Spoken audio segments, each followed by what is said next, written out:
Hello and welcome to Love One Another. Have you ever felt that life is just complicated? That no matter how hard you try, you find yourself stressed, comparing yourself to others, wrestling with regret, or wondering if there's a simpler, more profound way to live? What if I told you that the blueprint for a life of peace, purpose, and profound joy was laid out for us over 2,000 years ago? That the answers to our deepest anxieties about how to live, how to treat people, and how to find true fulfillment are all found in the words of one man, Jesus Christ.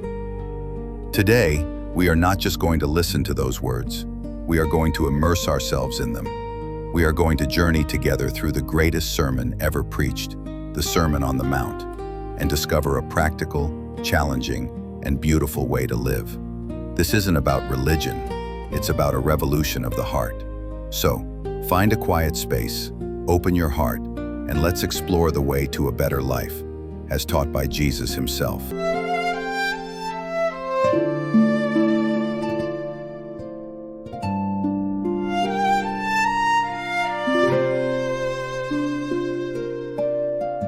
Part 1. The Foundation.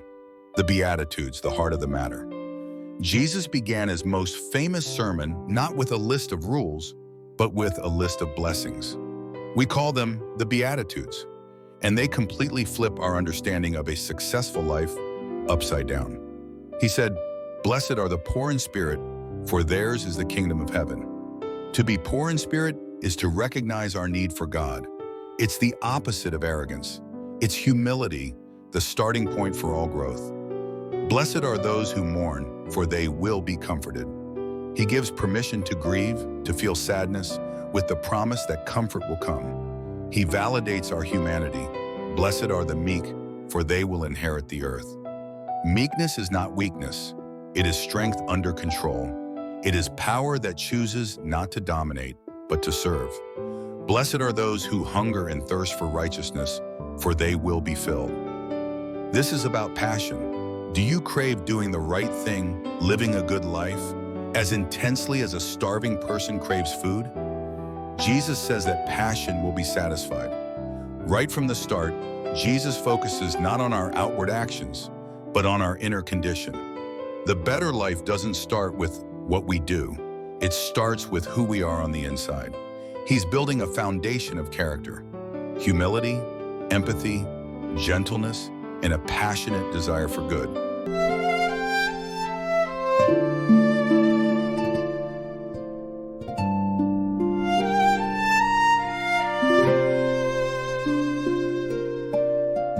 Part 2. The Practical Guide. Doing the right thing, even when no one is watching. Then Jesus gets practical. He takes common wisdom and pushes it deeper. He says it's not enough to just not murder.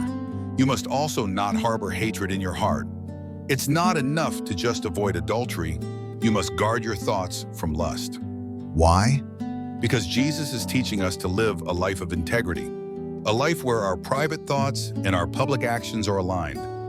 This is how we do the right thing all the time, by cultivating a heart that wants to do the right thing.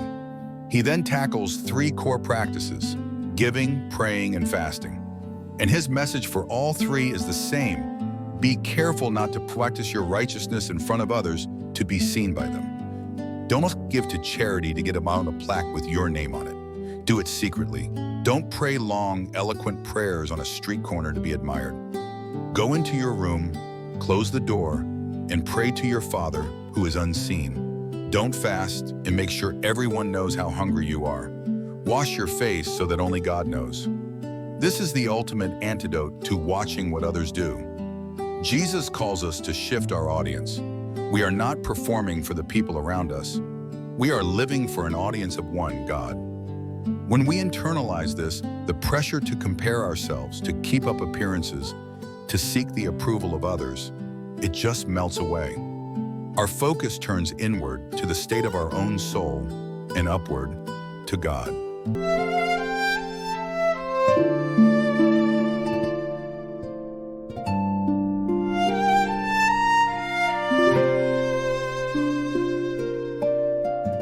Part 3. How to treat people. The golden rule and beyond. Now, how does this transformed heart affect how we treat others? Jesus gives us the masterpiece of human relations. So in everything, do to others what you would have them do to you. We know it as the golden rule. It's brilliant in its simplicity. Before any action, any word, just pause and ask, if I were this person, how would I want to be treated? But Jesus goes even further. He challenges us to love beyond what is easy. You have heard that it was said, love your neighbor and hate your enemy. But I tell you, love your enemies and pray for those who persecute you. This is perhaps his most radical command. Loving those who love us is easy. Everyone does that. The Jesus way is to break the cycle of hatred. When someone wrongs you, your natural instinct is to wrong them back. Jesus says, stop the cycle. Pray for them. It doesn't mean you condone what they did. It means you refuse to let their evil turn your heart evil. You choose freedom over bitterness. This is how we treat people with righteousness. It's proactive love. It's choosing kindness even when it's not deserved, because that's how God treats us.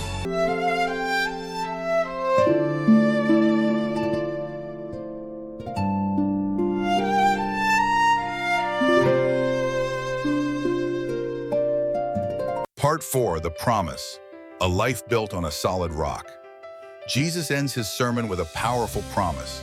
He says that everyone who hears these words and puts them into practice is like a wise man who built his house on the rock. The rains came, the streams rose, the winds blew and beat against that house, the storms of life. But it did not fall because it had its foundation on the rock. But the one who hears these words and does not put them into practice is like a foolish man who built his house on sand. When the storms came, it fell with a great crash. The better life Jesus promises isn't a life without storms.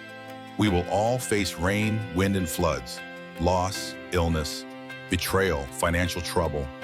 The difference is not the absence of storms, but the presence of a foundation that cannot be shaken. That foundation is a life built on his words, a humble heart, a private integrity, a love that extends even to enemies, and a focus on God, not the opinions of people. This is what gives us unshakable peace and resilience.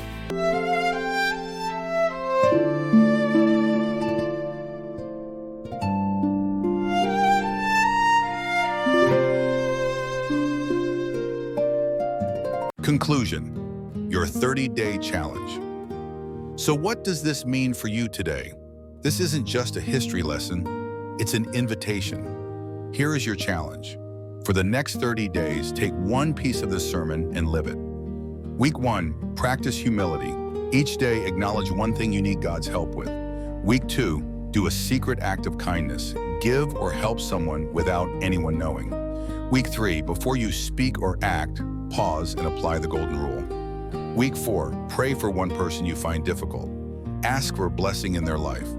You don't have to do it perfectly, just intentionally. Watch what happens. Watch how your focus shifts from others to yourself and to God. Watch how your heart begins to change. Thank you for joining us on Love One Another. If this message blessed you, please share it with someone who needs to hear it. Let's spread this revolution of love, one heart at a time. God bless you. Go in peace and live the Jesus way.